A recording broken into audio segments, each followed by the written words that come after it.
First off, I'd like to thank ESPN Sports and the newspaper people are here. And we're very fortunate to have a very good sports reporter at our place. Brian Thomas does a great job for us, and he rode over with us today in a very energetic spirit that he is, and really appreciate everything he does for us. Coaches, the only coach I could get to come with me today is Jerry Wilson, who coaches our corners. He's going to help out with the offensive line. The rest of them are back learning about a Google Pad thing, whatever the heck that is. That's what they're learning about. So, I don't know. But our staff hasn't changed any. Luke Clare is going to be our defensive coordinator. John Mangan is going to help him out, coach inside linebackers. Dave Harlan's got our defensive line. And Al Spiker's got our offensive line. I think Al's still working on building a trophy case at our school. We got one to put in it. So, anyway, that's basically our coaching staff's the same as it's been. Our summer camp, as far as our team camp went, was not good. If I give one piece of advice to anybody out there, if your town thinks they're a baseball town, don't have camp at night in early June. Because everyone had an excuse they could go play baseball, stand there and do nothing instead of coming to football camp and work. So our camp didn't go as well as we thought it was going to go, but we made up for that the rest of the summer. Our kids worked real hard and did a real good job. Our schedule starts off, we go to Labette County to open up, and then we have our home opener against Pittsburgh. I don't know who scheduled that. We're going to have a long talk about that. But we have a brand new stadium, new turf down. They'll be faster than they are in grass against us. They have a new locker room, but our new locker room's not as big as they thought it was going to be. So you can't bring your whole travel squad, Tom. You only got 25 kids. Make it the bottom 25, please. But we got a new locker room for everybody to come over, and I'm really excited about that for you guys, for the mere fact you don't have to go in that old thing you used to go into. Then we go, after we play Pittsburgh, we play Parsons at home. Then we travel to Caney, which will be a new experience. Then we have Chanute at home. And I don't know who did this, but I appreciate you guys coming back over again this year, too. It's like you guys play us our place all the time. So, and then Fort Scott comes to town.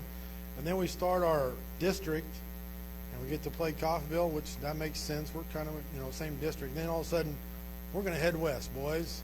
Us and Coffeyville are on the western side of the state. We go to Winfield, and then we play Augusta at home to end out the year on Thanksgiving, on Halloween.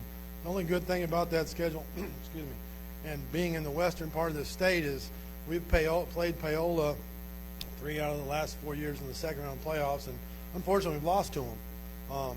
This year we see Paola again. That means we're doing pretty dang good because we're going to see them in the state finals. So I'm excited about that in a little bit that way. The outlook for our season, we have 5 seniors, had 6 until this morning. I'm going to tell you guys this story. Had a young man starting, returning offensive tackle. Good-looking kid, probably the strongest kid we have in our building. And he came up to me this morning and said, I have to leave early. I said, okay. And he goes, I need to tell you something. I said, yes. And he goes, I'm not playing football. I said, how come? I'm going to be a cheerleader. And I said, you're serious? He said, yeah, I have more opportunities to get a scholarship as a cheerleader than I do as a football player. And I said, well, I'm not going to try to talk you into playing, because if you come out and play football and blow your knee out, I'm going to feel bad. But wish you the best of luck. I just said, I just have to tell you one thing about cheerleading. In order to cheer, we have to score. Without you, we're going to have a problem doing that. But best of luck to you, and send him on his way. So we have 5 seniors now instead of 6. So we do have 17 juniors coming out. We got 25 sophomores, unless one more sophomore moves to town. We've had 4 sophomore move-ins, and you can add all 4 of their weights up and not hit what I weigh. So, but we do have 4 sophomore move-ins, so we're up to about 25 there. And this freshman class, they told me it's the best freshman class that I'd ever want to wait on. I'm waiting on this freshman class. This is the group you've been waiting on. We're still waiting on to see them. We've seen 6 all summer long. So I don't know what we're going to be freshman-wise as far as our season goes, but we'll have a meeting tonight, and we'll check out Friday, and we'll start Monday, and we'll see where we're at. I had an experience this summer, and Travis knows a little bit about this. We sponsored or hosted or started the adoption process of 2 young boys, 13 years old. And I get a little emotional about it because they're kind of family, but I had to send them back because that's what the process is, Project 143. And they were both orphans. And if you guys ever get a chance to really just sit back and think about the job you do every day when you see these kids in the hallways and you see them at practice, cherish it. Because when they leave you, they're gone, and it hurts.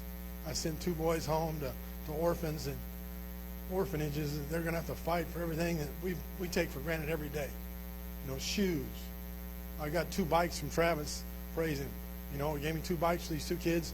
They rode them every day, everywhere. I live in Neodesha, and they rode all around that town. They're known all over town now. It's a great thing. They go to the pool, everybody's like, where's Tom's and Richard? They're already gone back. Oh, and they had a ball. But anyway, just cherish everything you do, and you guys do a great job. It's just a privilege to come here and look out here and see these faces, and I missed you guys. I'll be honest with you. I missed the summertime. I can't wait for this to get here so we get back together so we get to start football. And just thank you all so much for the job you do. And if you ever need anything, give me a call. God bless you all.